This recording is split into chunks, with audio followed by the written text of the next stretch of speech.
छठी माई पूजे बाद बाजा बजी गईले हो, होला भीर पोखरा तालाब सजी गईले हो।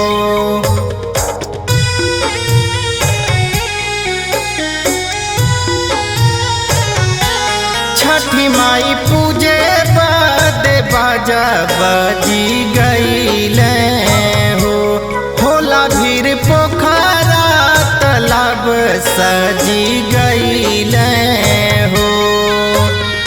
नदिया किनारे आज बेदिया बनवले, बाजे सहनाई चाहूँ रे।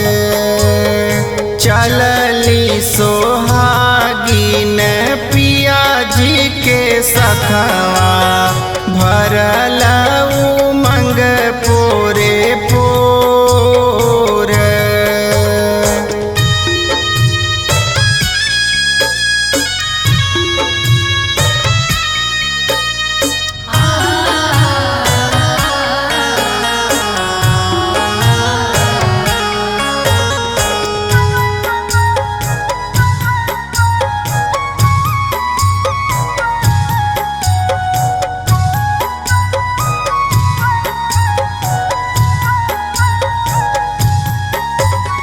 डलरी सोहले सिर फल भांति भांति के, झूमी चाल सबही न भेद जात पाति के।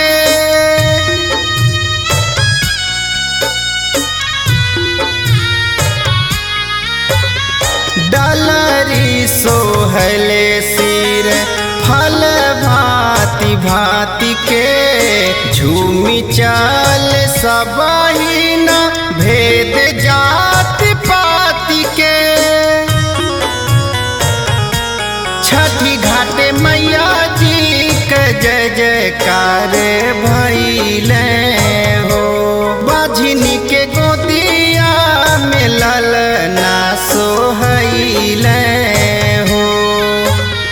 नदिया किनारे आज बेदिया बनवले, बाजे सहनाई चाहूँ रे। चलली सोहागिन पिया जी के सखवा, भरल उमंग पोरे पोर।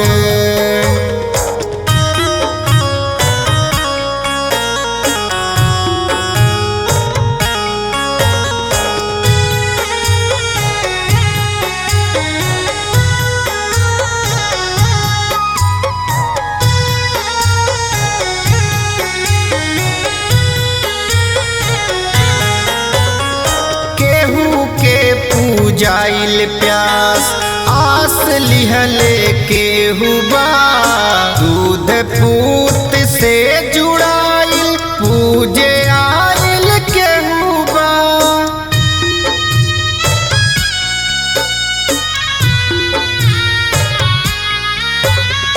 केहू के पूजाइल प्यास आस लिहले केहू बा, दूध पूत से जुड़ाइल पूजे आइल केहू बा।